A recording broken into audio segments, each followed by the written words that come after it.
السلام عليكم ورحمة الله تعالى وبركاته.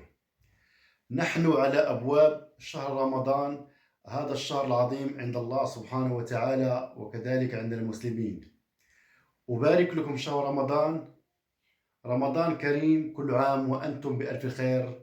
الله يدخلكم الصحة والسلامة إن شاء الله على جميع إخواننا المغاربة داخل أرض الوطن، من طنجة العالية إلى القويرة العزيزة، وإلى أشقائنا الموريتانيين أرض النخوة والشهامة، وإلى أشقائنا الجزائريين أرض الشهداء والكرامة، وإلى جميع الدول العربية، وإلى الأمة الإسلامية أجمعين. رمضان مبارك سعيد، كل عام وأنتم بألف خير. الإخوان، كما كتعرفوا هذا الشهر هذا هو الشهر ديال العبادة، من صلاة وصوم وصدقة وحسن الجوار، والإنسان كيحاول ما أمكن ما يسيئش الآخر، بزاف د الحوايج. والإنسان في هذا الشهر كيجتهد من ناحية العبادة. أنا غير بغيت نوجه واحد النداء على دوك الناس اللي هما على رؤوس الأصابع، يا مغاربة يا جزائريين، اللي كيسيئوا لبعضياتهم. كنقول لهم الله يجزيكم بخير، والله يرحم لكم الوالدين، والله يهديكم.